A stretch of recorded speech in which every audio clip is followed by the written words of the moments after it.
Senator Cindy Hyde-Smith is my guest as we start this 8 o'clock hour, and we have much to discuss this morning. Good morning, Senator. Good morning, Richard. Thanks for having me on. Thank you as well. I certainly want to talk with you about the farm aid news that was released last week. That's what I kind of reached out about. But certainly the headline-grabbing story in Washington, D.C. right now is this Signal app chat transcript that Jeffrey Goldberg from The Atlantic claims that he was included on. What is the rumbling around your office in the Capitol as people are learning more about this and trying to decide what's real, what may be fabricated, what's exaggerated? It is an interesting topic, and I am very intrigued to find out how this ends. You know, we've been at this a long time, and a lot of times reporters will get information that illegally, or they'll have a bribe on someone that's in the room to tell them, but they can't tell you their source because it'd get them in trouble. Right. And, even at the state capitol, I've known of people through the years that when an assistant would be at lunch, they would pretend like they were talking on their phone and walk behind her desk to see what they could see on the desk that would lead them to where to go look for information. And so when they get it, it's like, oh, God, I've got this great, juicy, hot news, but how am I going to tell them I got it? And I think that is where Jeff Goldberg is right now. I got it, but I really can't tell them how I got it because I'm going to get myself in trouble. And I really think that that's what we're dealing with now, that, they just get consumed with getting it out first, that they will explode if they don't get it out, if they don't print it, or if they don't, get it on the airwaves. So they go ahead and do it because they just humanly can't resist it. And then they have to justify, well, how do you know this? How do you get this? And that's when they have to come up with really creative stories to cover themselves on how they actually got it. So, he says he was included on a text message. Everybody else says he's not in my phone. There's no way I could have added him to the group chat. And, we don't know how that had happened. But I just know in the past that's what has been the circumstance a lot of times, that they have hot, juicy news, but it's like, I'm going to tell it, but I've got to create a story to justify how I can tell it, that I'm not getting myself in trouble in covering it. So it's unfortunate. And, Roger Wicker, as chairman, says he's going to get to the bottom of this. But things like this have happened before. This is pretty high level. It is. And, it'll be interesting to see how it plays out. Mike Waltz is the National Security Advisor. When he says in an interview on Fox yesterday, I did not add Jeffrey Goldberg to this text chain, to this Signal app chat chain. Do you believe him? Yes, I do believe him. And, again, it's like so evident that Jeff's having to come up with an answer. And when you have people like Mike Waltz and, the folks that were on there, J.D. Vance was on there, right. Tulsi Gabbard was on there, Pete was on there. So, when you have all these people on there, that one of them would have had to have added him to the message, and they all say they didn't. You don't know if it's some type of an electronic breach, digital breach.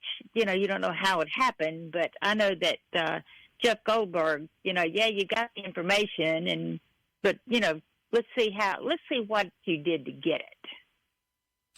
Visiting with Senator Cindy Hyde-Smith this morning on Mornings with Richard Cross. I want to shift, and I want to talk about the farm aid that was approved and began last week. I've asked you when we've talked previously about the Farm Bill, and I feel like this is on me because it was kind of a general question, and it's like, hey, tell us about the progress on the Farm Bill. I think everybody knows that it gets approved every 5 years, or it's supposed to get approved every 5 years, and we're 2 years now past when the most recent Farm Bill should have been put in place by Congress, and we know there are lots of reasons that has happened. But aid payments were approved and I guess began last week.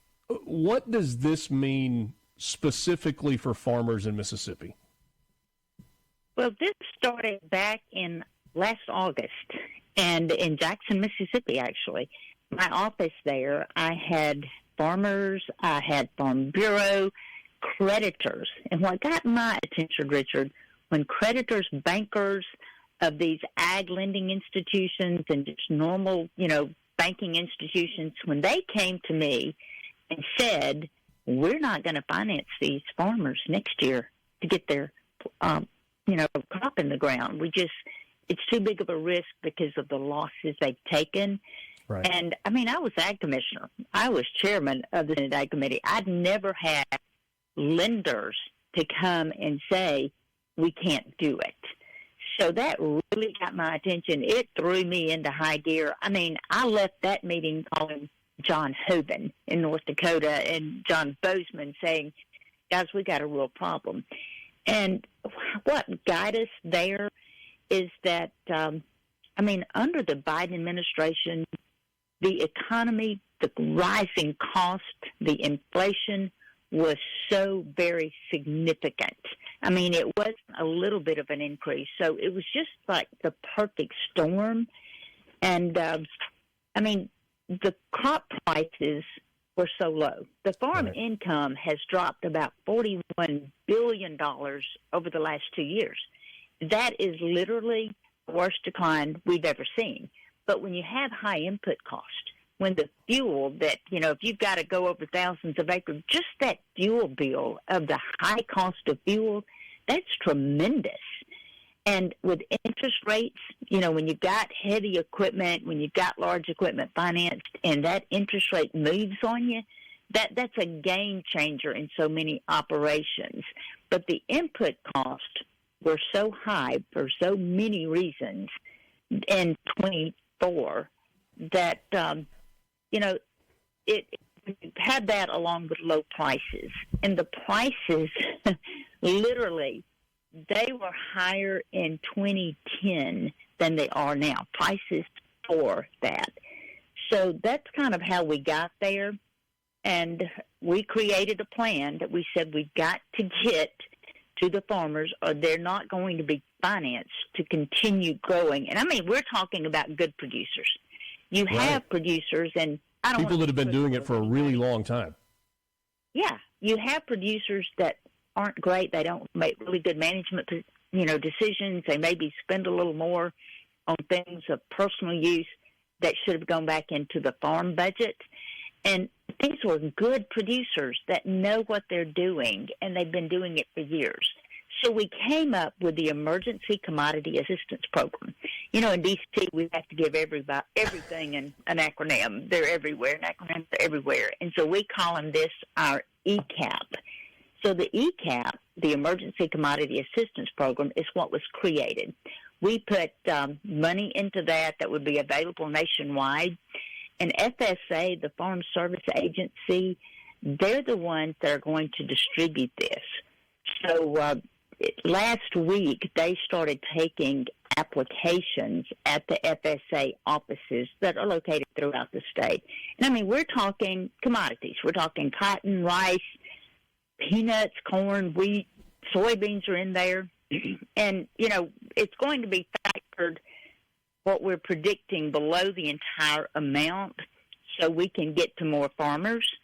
But and they're going to be capped, but they're based on acreage. Eligible acreage is what they're based on. It's not like, okay, we're just going to give you this handout. It's based on acreage that they could not plant. They prevented planting because they just, had to stop. But it's 50% of reported acres. It's not the entire farm. It's just an assistance to continue on because we are the one that feeds you, and you do want farmers to succeed when we are growing these crops. So if you farmed 500 acres of cotton, let's say your farm is 1,000 acres, but 500 acres of that is cotton, then you are eligible for 50% of those 500 acres at the price per acre that was set in ECAP. Is that right? Am I understanding that correctly? The reported acres is 50% of the reported acres. Okay. And cotton, we're talking a little less than $85 an acre. I'm pretty sure it's what the cotton was. Yeah, $84.74. Correct. Is the eligible payment rates per acre. So, this is not like a really lucrative thing that, we're just lavishing these farmers with money. This is truly an assistance to get them through. Senator, can you hang with me for just a couple more minutes? I sure can. Quick time out. Mornings with Richard Cross. More with Senator Cindy Hyde-Smith on the other side. Back with you on Mornings with Richard Cross. Senator Cindy Hyde-Smith is my guest. We're talking about the Farm Aid Program, the Emergency Commodities Assistant or Emergency Commodity Assistant Program. $10 billion in direct payments put into that program for farmers. We were talking about that before the break, and those pesky commercial breaks get in the way of a conversation sometimes, Senator. So just kind of putting a bow on that part of the conversation, you were making the point that this assistance program is a stopgap. It's a bridge to get from where we are right now with the imbalance of input prices and commodities prices that farmers are dealing with, that what gets us to the next farm bill that hopefully provides a more permanent solution. Is that right? Absolutely. This was so needed, Richard, because it was in absence of a farm bill. Right. But when you have, when we went through what we went through with the Biden administration and the increase in the cost, but the crop prices, literally, we're in 2025. The crop prices were higher in 2010 than they were in 2024. So, when I say the perfect storm, that was really it. But, I'm just so pleased. President Trump and Ag Secretary Brooke Rawlings, they got on this. I was texting Brooke. Well, I've known Brooke, and, I was texting her immediately. This is the issues we have when, we knew that she was going to be our Ag Secretary, which I was thrilled about.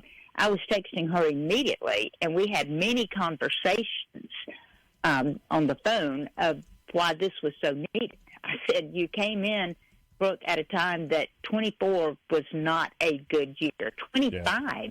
I mean, we're looking at still, we don't have a pretty picture for 25 either, because it's going to take a while for the programs, the administration that's coming in, trying to get the fuel costs down. It doesn't happen overnight. And, I mean, we came in on January the 20th. So, but I do expect that to be a relief there eventually.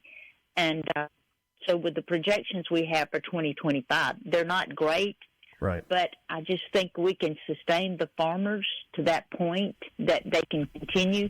But we do need adequate things in the Farm Bill. And, I mean, I can go into so much detail of the things that, we could change in the Farm Bill that the programs would become adequate, that we wouldn't find ourselves here again, we hope. But when you have those increases that are so drastic and sharp, it's certainly going to affect any industry. But Sure. It hit us really hard. Well, and it's crazy because it came in a year in which the crop that farmers grew was a good crop. This was not a bad year from a crop production standpoint. It was just the pricing that was so out of whack. I'd love to go a different direction on the same topic if we can. I feel like I've been taking a crash course on H-2A. You talked about the acronyms that exist. I mean, a lot of people recognize H-1B. That's the visas that are available for workers in the technology space. H-2A is the migrant workers program that allows foreign nationals to come in and work specifically in the agricultural jobs. The program in and of itself may not be an issue. There's some things that farmers have to do to be eligible for that. They have to provide housing. They have to provide transportation. There's a certain wage they have to pay. They have to get the workers here and get them back home, all of those things. The part of the program, and this is anecdotal, I will admit, but I've spoken with some farmers that say, part of the issue is we're having to pay more for these workers, but we're willing to do that because they're reliable. The issue has been audits that go along with this H-2O program that are incredibly onerous. I had one farmer tell me that he is currently sitting on $192,000 in fines because of paperwork that an auditor said he didn't provide, but that he wasn't asked for. I talked to another farm family that said, we're getting dinged because of torn screens on windows or light bulbs that are out, and it's almost like a gotcha thing from the auditors. Have you heard these stories, or are you aware of kind of what they're facing, and is this leftover also from the Biden administration? Well, I mean, absolutely, I've heard from it, and I so appreciate you doing homework and doing research. I love talking to people that have actually talked to actual farmers, so it's not just what Cindy's saying. Thank you for the background that you've done. But, yeah, this program, it's so essential. It is so vital. These are hard jobs. And, no doubt. I mean, nobody works harder than a farmer. I mean, we're talking sleet, cold, summer, blazing hot. Most Americans don't want to do this job. I'm sorry. We have spoiled Americans to so many wonderful things of the way of life that when it comes down to really nitty-gritty, hard work, you have them out there. Gosh knows you have them out there that are great workers. But most Americans would rather be inside in the air conditioner, and they don't want these jobs. So the H-2A program provides that we can bring in migrant workers that are so reliable, so productive, and that's the only way we can exist. I'm telling you, and I've said this for years, people have gotten mad at me. This country would starve to death without migrant workers. But you're right, the H-2A program, it sets a minimum hourly wage rate. And, I mean, they have great working conditions. I'm glad that, it is checked. I do think it just goes beyond, because I assure you, when we're trying to get a crop in the field and I've got fuel coming from somewhere that didn't make it today and I've got to borrow from another tractor, I'm not worried if that light bulb is out. I'm sorry, I'm just not. You have to be all hands on deck when it comes to harvest season.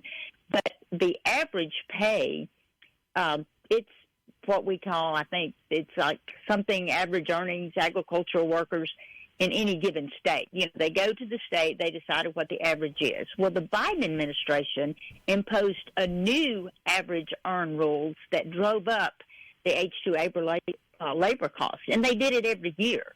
I mean, as recent as January of 2024, they imposed a higher rate. And so when crops are good and you're getting the price that you have to flush it, to pencil out, you can afford that rate many times, and it's worth it, even though it reduces the income that you're going to get. But you can afford it when prices are good. But Sure. When the Biden administration raised it every single year to the point that it was just so harmful to small family-operated farms, yeah, we relied on it. We had to have them, but they couldn't pay that high rate when the crop prices, they weren't getting that, what they needed for their product. So it was just unsustainable. And that's what we were looking at. And, over which crops, that they can afford to grow and harvest, you have to question yourself, are we going to stay in this?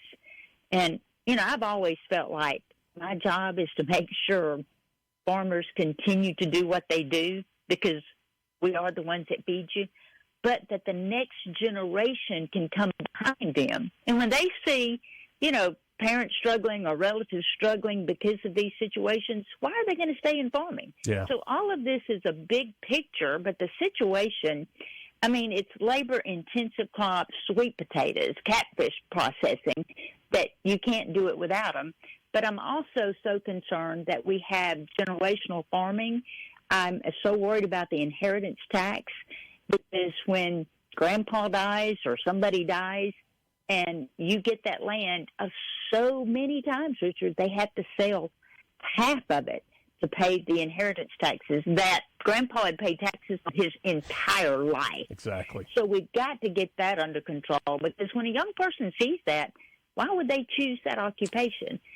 If I could tell you one thing that I think would benefit farmers as much as anything we could pass here in Washington, D.C., it would be the inheritance tax, the death tax, because it takes acres out of production. And when those acres, when you sell half of it and they start growing houses on that, it's never coming back. So, I think you've got to look at the big picture. We've got to keep these acres in production. So if we've got this administration that they're so interested in cutting taxes and going in that direction, my plea is to say, do away with the inheritance tax. That is the number one thing, in my opinion, that we could do to continue on generational farms. Only a minute left, less than a minute left, so no time to expound on this answer. Is there a scenario or an appetite in Washington for creating a farm bill that is simply a farm bill and doesn't have welfare, SNAP, all of those food assistance programs as part of the farm bill? I've said that for years as ag commissioner. I thought, it's 80% nutrition, 80%, right. 20% that's actually production agriculture. Why can't we put more farm in the farm bill? And when I got appointed in 2018 and I got here, it's like it was during when they were looking at the farm bill, and I walked up to the table, Richard, and I put my hands on it. And, it's like, this is it. I'm touching the farm bill. That has been my guide for so many years. Mm-hmm. And what can we do to get this? I assure you, the Democrats will never allow that to be separated. And it's so, right. It's just shameful. And right now they're saying, but if we put the school programs back to the states, those free lunches for these children are going to be cut out. There's no way that's not going to happen because it's under the farm bill.